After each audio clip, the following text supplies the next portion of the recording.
Autel Robotics Evo Nano Plus Review.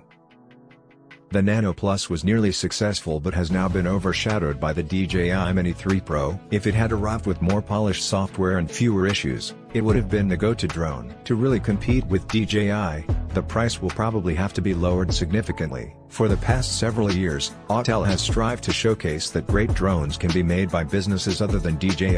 Autel has worked to fix existing problems and add new features to the original release, all while making sure their existing customers are satisfied. Beginners should definitely check out the Evo Nano Plus. This sub 249 grams drone has folding arms just like the DJI Mini 2, making it incredibly portable and easy to deploy. At first look, the Evo Nano Plus seems to be following in the footsteps of the DJI Mavic Pro from 2016 with its folding arm design. The Autel Air 2 is nearly the same size as the DJI Mini 2 but has some unique design aspects that likely help reduce its weight. The Lite Plus felt solid and could withstand some bumps, while the Nano Plus is not as durable and has more flex than desired in certain places. The battery significantly adds to the overall rigidity of the design, so if it is not installed, one should be extra cautious while handling the Nano Plus. The Nano Plus's power button is integrated with the battery and there's no rear battery cover door. Unlike the DJI Mini 2, the batteries in the Nano Plus are rated at 2,250 mAh, weigh 83 grams, and make up around 1/3 of the total mass. The estimated flight time with these batteries is 28 minutes, however, typically 25 minutes are practical for operation. The flight time of this drone is a little less than the DJI Mini 2 or Mini 3 Pro, but it is enough to make the most out of it before having to go back to the takeoff point. Our experience with the Nano Plus was not exactly positive.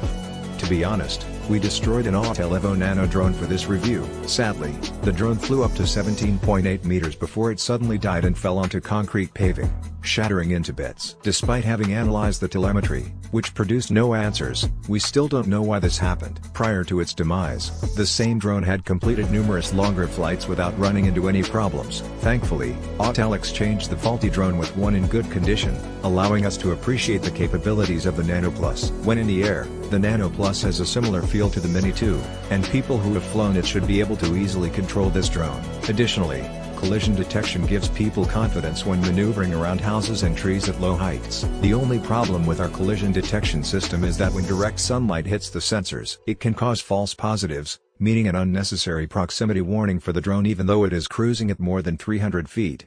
This can be particularly annoying and can ruin the perfect shot. Although a bit of effort is needed to deactivate the feature, avoiding incorrect readings would help make it more useful and less of a bother. When the drone was first released, it couldn't reach the angle of attack needed to get maximum speed. Thanks to successive firmware updates though, Autel has been able to improve its flight performance. When mini drones became available, flyers had to make some compromises in terms of what they could do as well as the quality of their video and photos. We would have liked to see 4K at 60 FPS, but the 40K at 30 FPS on this drone is higher quality compared to other consumer-grade models, so it's still good. Unfortunately, the max frame rate for 2.7K is only 30 FPS and 1080p is 60 FPS, so if you want to capture slow motion shots, then it's limited to shooting in 1080p. We've noticed that the default settings result in the over-sharpening of images and issues with the HDR mode. By shooting with the 10-bit A-log mode, you can add sharpening and grading post-production, thus expanding workflow flexibility. Low-light photography experts will find plenty to appreciate with this drone.